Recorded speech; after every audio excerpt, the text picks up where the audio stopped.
ये बानक अपने बनाने से नहीं बना, भगवान की कृपा से बना है। मासानाम मार्गशीर्षोहम ऋतूनाम कुसुमाकरः। श्रीमद् भगवद गीता में भगवान ने अपनी विभूतियों का जहाँ वर्णन किया, वहाँ का महीनों में मैं मार्गशीर्ष मास हूँ। ये मार्गशीर्ष महीना ही भगवत विभूति है, साक्षात भगवान का स्वरूप है।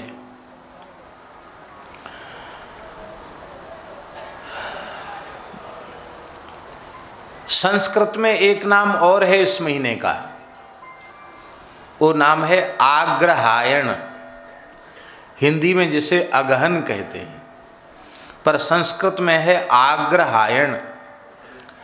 इसकी व्युत्पत्ति है अग्रे हायनम अस्याह, जिसके आगे वर्ष का आरंभ हो, जिससे वर्ष का आरंभ हो।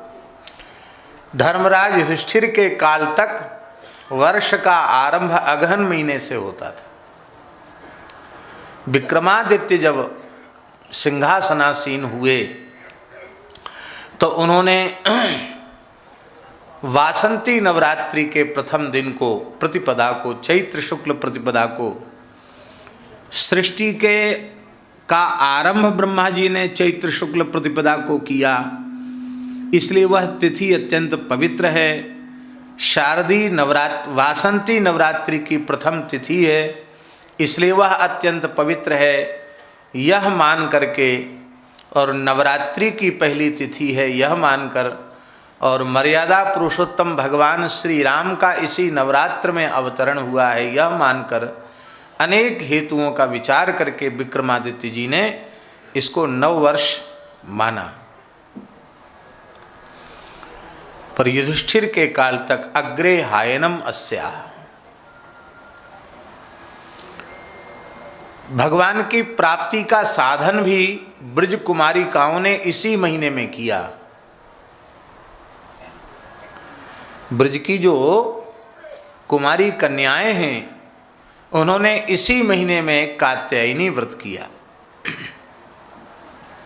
श्रीमद् भागवत में लिखा है, हेमंते प्रथमे मासी नंदव्रज कुमारिकाः चेरुर्हविष्यं भुञ्जाना कात्यायन्यर्चनं व्रतम्।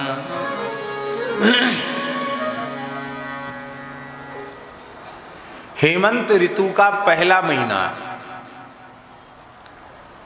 कल से हेमंत ऋतु का आरंभ हुआ है। 2 महीने हैं हेमंत ऋतु के, एक अगहन और दूसरा पूष। तो हेमंत मास के प्रथम महीने में अर्थात अगहन मास में, मार्गशीर्ष मास में, नंदव्रज की कुमारी का कन्याओं ने, अनूढ़ा अविवाहिता कुमारी कन्याओं ने भगवती कात्यायनी का अर्चन किया, 1 महीने का व्रत किया।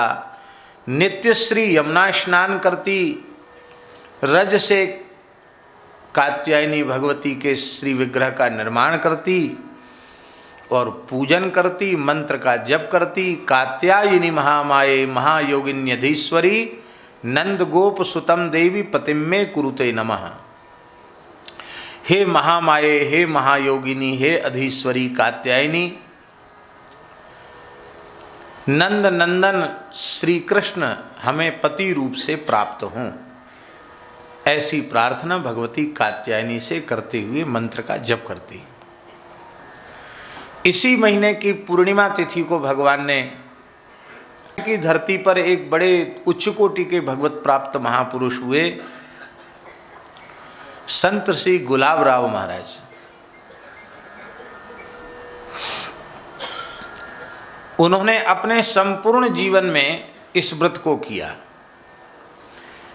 किसी भी पवित्र नदी के तट पर कभी चंद्रभागा, कभी गंगा, कभी यमुना, कभी सरयू, और 1 महीना तट पर निवास करना, मौन रहना, भूमि शयन करना और नंद गोप सुतम देवी पतिम्मे कुरुते नमः इस मंत्र का जप करना।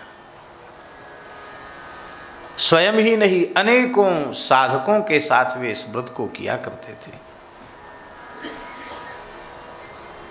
उनके शताब्दी वर्ष को फोगला आश्रम में मनाया गया था।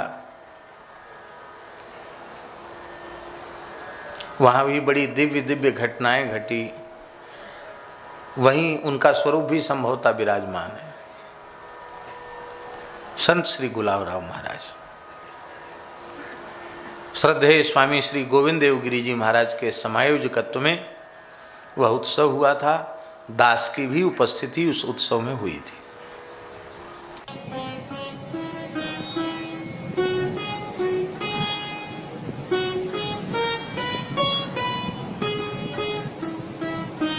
श्री सीताराम प्रतिदिन सत्संग एवं दर्शन के लिए श्री महाराज जी के ऑफिशियल चैनल को जरूर सब्सक्राइब करें।